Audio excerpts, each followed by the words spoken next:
네, 안녕하세요. 네, 위원님. 간밤 뉴욕 증시 일제히 하락세를 나타냈습니다. 국제유가가 10개월 내 최고치를 찍는 등 아주 급등세를 나타냈는데요. 이 시장 흐름 어떻게 보시나요? 네, 시장에 중국에 대한 이슈가 좀 아침부터 있었습니다. 그러면서 이제 중국 쪽에 PMI 데이터가 나왔는데 그 부분에 있어가지고 서비스 쪽 활동이 많이 둔화되고 있다. 지금 2023년 들어가지고 연간 최저 수준으로 떨어지는 모습인데 지금 보면 이제 PMI가 8월 달에 51.8로 나왔거든요. 예상치가 53.6이었는데 이게 지금 전체적으로 차트에서 보시듯이 좀 떨어지고 있는 추세를 보이고 있습니다. 그러다 보니까 경제에 대해서 굉장히 하향 압력이 가중되고 있다라고 평가가 됐고 전체적으로 신규 수주도 좀 둔화되는 모습이고 수출도 12월 이후에 처음으로 감소하는 이렇게 모습들이 나타나면서 중국 시장의 경제가 살아나는 것이 굉장히 좀 어려운 거 아니냐 이렇게 좀 부정적인 시각들이 좀 많았습니다.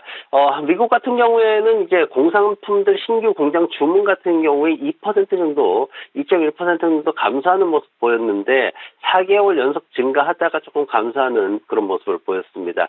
시장에서 좋은 얘기도 나오고 안 좋은 얘기도 좀 나오고 있습니다. 골드만삭스 같은 경우에는 경기 침체 가능성을 5%포인트 낮추는 보고서를 발표를 했는데 블룸버그에서 조사한 게 60% 정도 예상을 하고 있는데 골드만삭스는 15% 정도로 굉장히 낮게 예측을 하는 좋은 소식도 나왔습니다. 근데 또 반면에 보면 시장이 이제 러브 어너티라는 분이 계신데 이분이 이제 CFA 국제재무관리사 협회로부터 리포트 수상을 7번이나 하신 분입니다. 재무 관련 파트에 교재도 쓰신 분이고 굉장히 이쪽 분야에서 신뢰를 충분히 갖고 있는 분이고 자산관리 회사도 운영을 하고 계신데 이분이 지금 현재 엔비디아로 인해서 시장이 무너질 수 있느냐라는 질문에 가능하다라고 지금 대답을 하면서 시장에서는 조금 불안감도 좀 커지고 있다라는 쪽으로 또 해석이 되고 있습니다.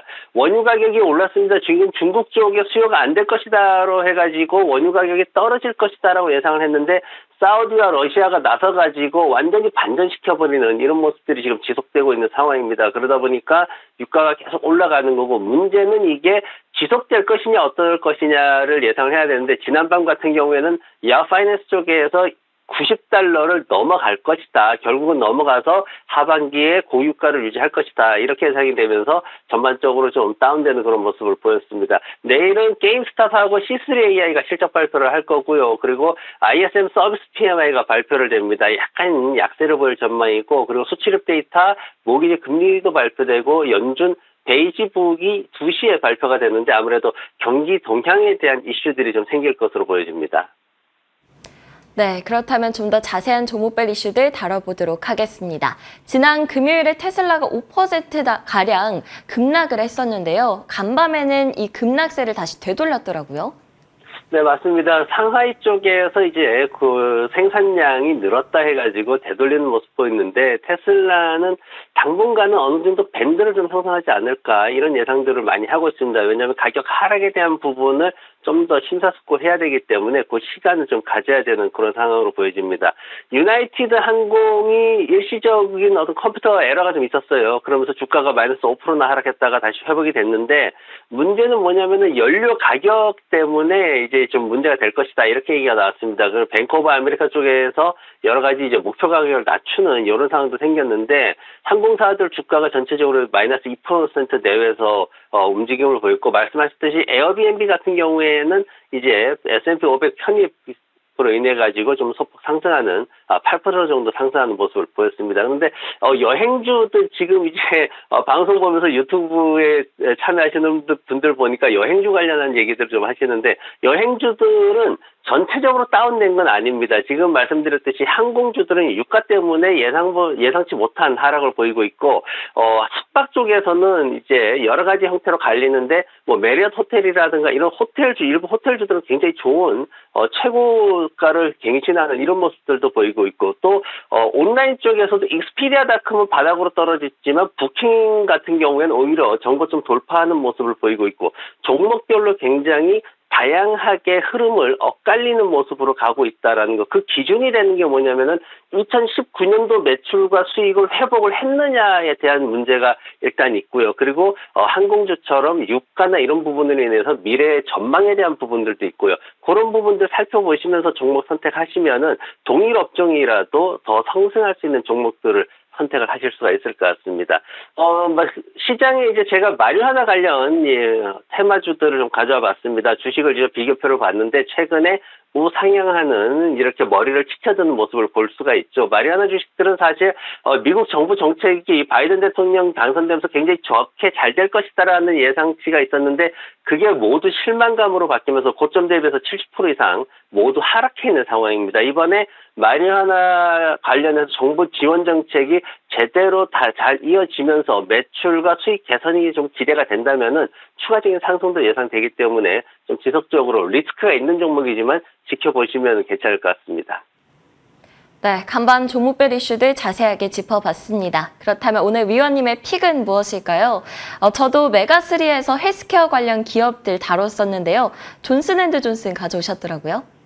네, 맞습니다. 헬스케어 쪽에도 이제 여러 가지가 있는데, 이제 우리가 주로 다루는 분야는 이제 의료 쪽에 코로나 백신 관련해가지고 많이 다뤘습니다. 근데 오늘은 존슨앤존슨이라고 해서 건강관리 제품 제조업체라고 표현을 하면 좀 약간의 뉘앙스의 산업에 좀 차이가 있습니다. 그래서 이 회사가 사실, 굉장히 조금 부진한 모습을 보였어요. 근데 최근에 들어가지고, 몇 가지 이제 사업부서를 이제 밖으로 내보내는 그런 모습이 있었습니다. 그러면서 최근에 5월 달에 지금 하나 내보내면서 밴드에이드라는 회사 내보내면서 한 130억 달러 정도 캐시를 확보를 했죠. 그러면서 이번에 이제 캠뷰라는 회사 내보내면서 한 400억 달러 또 캐시를 확보를 했습니다. 그러다 보니까 시장에서 적어도 한 400에서 500억 달러 정도 캐시를 만들어 놓다 보니까 이 부분이 앞으로 성장 동력이 될 것이다. 이렇게 지금 평가를 하고 있고, 그리고 헬스케어 같은 경우에 지금 이쪽 분야에서 존슨앤존슨 같은 경우에는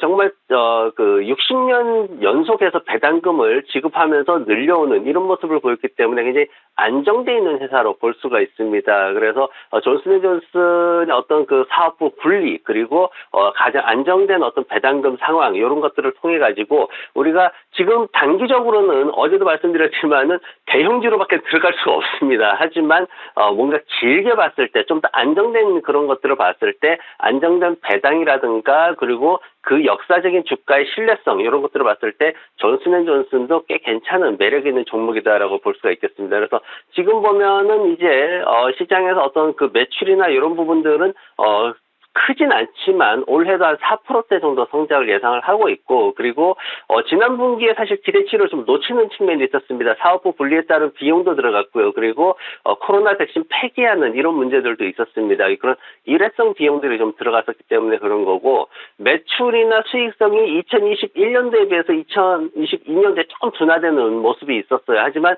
말씀드렸듯이 사업부 분리를 통해서 새로운 재무 구조를 좀 기대를 하고 있는 그런 모습입니다. 최근에 이런 것들 때문에 이제 매수 의견도 좀 증가하는 모습이고 현재가가 시장 그 목표가 최저치보다도 모자라는 수준이 굉장히 저평가되어 있다라고 평가가 되고 있고 평균 181달러까지 목표가를 보고 있습니다. 최고 215달러까지 보고 있고요. 그래서 차트 보시면은 약간 밴드를 좀 만드는 그런 모습을 보이고 있습니다. 일반적인 회사들이라면 여기에서 밑으로 바로 꼬꾸라지면 어떡하지 이렇게 추세를 꺾어버리면 어떡하지라고 예상하는데 이 회사의 월봉을 보시면은 30년 이상 굉장히 꾸준히 그런 우여곡절 없이 잘 상승했다는 모습을 볼 수 있기 때문에 역사적인 신뢰성이 탄탄하게 갖춰져 있습니다. 그래서 지금 현재 볼린저 밴드 20주 이평선 꺾어가지고 내려와 있는 상황이기 때문에 매수는 그 아래쪽에 157달러 아래에서 분할 매수하시는 게 좋을 것 같고요. 손절매는 맨 아래쪽 하단에 보면은 이제 볼린저 밴드 하한선이 있습니다. 152달러 정도로 잡으시면 좋을 것 같고 1차 목표가는 일단은 시장 평균치인 181달러 잡고 가시면 편안하게 투자를 하실 수 있을 것 같습니다. 오늘 위원님의 픽은 존슨앤드존슨이었습니다. 매수가는 157달러 아래, 1차 목표가는 181달러 제시해 주셨습니다. 지금까지 김태수 위원님과 함께했습니다. 오늘도 좋은 말씀 감사합니다. 네, 고맙습니다.